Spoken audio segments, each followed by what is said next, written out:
Welcome to This Explainer. Today we're diving straight into the really profound, kind of mind-bending theological concepts of adoption and sanctification, pulling right from Dr. Robert A. Peterson's teachings. You know, if you've ever wondered how the grand, massive ideas of salvation actually apply to your daily life, your everyday struggles, and your personal growth, you are definitely in the right place. We are going to break down the actual mechanics of how we enter into God's family, and more importantly, how we're fundamentally changed once we get there.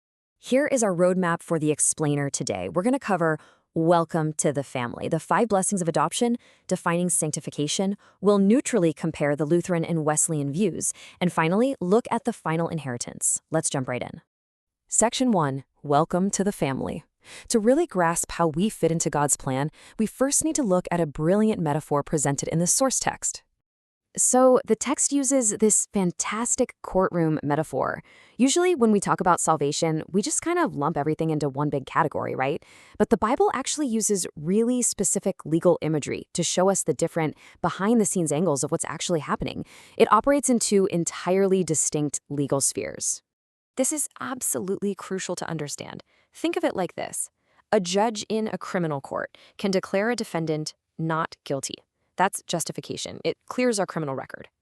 But you know, that same judge isn't going to suddenly invite the defendant home for a family dinner. But God does exactly that. By grace through faith, justification imputes Christ's righteousness to us. But then adoption actually brings us home into the family court. We are welcomed in as deeply loved children. Moving on to Section 2, the 5 blessings of adoption. So we're legally and lovingly secured in this family court. What are the actual perks of this? How does it change our everyday reality? Dr. Peterson points out 5 incredible blessings here that honestly hit right at our absolute deepest human needs. The very first one is just the profound comfort of truly belonging to a heavenly Father. He shares this incredibly moving anecdote in the text about speaking at a men's retreat. He was teaching these basic truths about adoption, and literally grown men started weeping. They were feeling the deep, painful loss of an earthly father's love, but simultaneously getting completely overwhelmed by the sheer goodness of their heavenly Father. This adoption meets a fundamental human need to belong. And that leads us right into the intense intimacy of the second blessing. The Holy Spirit literally replaces our fear with total freedom, allowing us to cry out, Abba. Now, Abba is an Aramaic word. It's not baby talk. It's a term of immense respect and deep, warm love that children use for a dear father. The source highlights something mind-blowing here. God actually modifies the name of the third person of the Trinity, calling him the Spirit of adoption, just to hammer home this warm, fatherly love for us. Okay, the third blessing is that as part of this family, we begin to bear a family resemblance by following the Spirit's lead. And the fourth? Well, it's discipline. But wait, Hebrews shows us this isn't some petty punishment. It is a father's tough love. He does it for our absolute benefit, specifically so that we can share in his holiness. As for the 5th blessing, a future inheritance, we'll dive into the whole shebang in just a bit. Section 3, defining sanctification.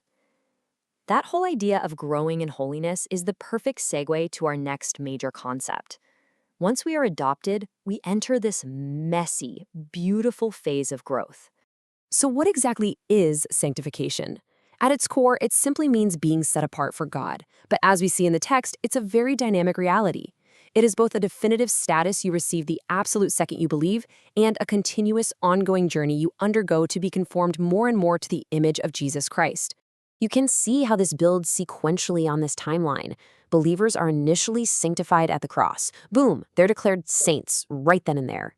Then we go through this present, daily process of growing in holiness. And finally, we wait for a future consummation on the last day, where we will be perfected entirely without fault. Section 4, the Lutheran view. Now, historically, different Christian traditions have fiercely debated exactly how this present growth process works. Today, we're going to impartially look at 2 major frameworks outlined in the text, starting with the Lutheran perspective.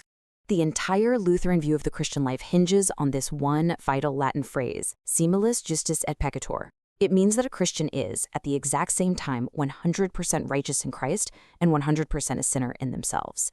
In this tradition, justification is the undisputed priority. It is the absolute chief article of faith. If justification stands, the church stands. If it collapses, the whole thing comes down.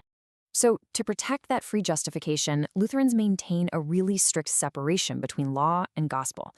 The law, which is basically all of Scripture's demands and obligations, it just constantly condemns us because, let's face it, we can't perfectly fulfill it. It points out our glaring need. But the gospel? The gospel makes zero demands. It simply continuously forgives us through Jesus' crucifixion every single day. Now, because they rely so heavily on this continuous daily forgiveness rather than human effort, Lutheran theologians like David Scare argue something that might actually surprise you. Dr. Peterson actually mentions that hearing David Scare present this at a theological meeting was a total shock to his system. Under this strict Lutheran view, sanctification is not about climbing some progressive ladder of personal moral improvement. Not at all. It really just describes how a totally justified believer flawlessly interacts with the outside world. Before God, you receive Christ completely passively. Before the world, that exact same reality translates into tirelessly performing good works. But internally, you are always and only simultaneously righteous and a sinner. Section 5. The Wesleyan View. Okay, let's completely shift gears now and neutrally examine this view, heavily influenced by John Wesley. This tradition takes a vastly different approach to the journey of the Christian life. John Wesley was super big on methodical spiritual discipline. I mean, that's literally how the Methodists got their name. He believed in a very real progressive growth that kicks off at conversion. But here's the kicker. He taught that this progression eventually leads to a miraculous, instantaneous state of spiritual maturity known as entire sanctification or Christian perfection. Now, hold on a second, because Wesley did not mean absolute, flawless, never make a mistake sinlessness. He was very specific here. He defined sin strictly as a voluntary transgression of a known law. So Christian perfection, to him, meant hitting a point of such wholehearted dedication and overwhelming love for God that a person simply no longer commits voluntary, known major rebellions against him. You might still make involuntary slip-ups that require grace, for sure, but pure love reigns absolutely alone in your heart.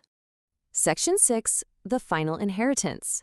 So, whether you lean toward the Lutheran emphasis on our continuous, daily need for grace, or you strive for the Wesleyan goal of pure love reigning in your heart, both of these paths ultimately lead us right back to our final, guaranteed blessing of adoption. Just like the book of Galatians beautifully outlines, our adoption is this amazing already and not yet reality. We already hold the absolute status of loved children right now, today. But, as Paul tells us in Romans, we still groan inwardly, right? We're eagerly waiting for the final adoption, that full future redemption of our bodies when Christ returns. We're kids now, but we are also heirs, just waiting on a massive future inheritance. Which brings us to a really profound question to ponder as we close out this explainer. Think about this. You have been entirely pulled out of the criminal court. You are legally, securely locked into the family court as a deeply loved child. Your ultimate inheritance is fully guaranteed. So, how does knowing your spectacular final destination actually change the way you tackle your daily struggles and your journey of growth today? Take some time to think about that and keep exploring.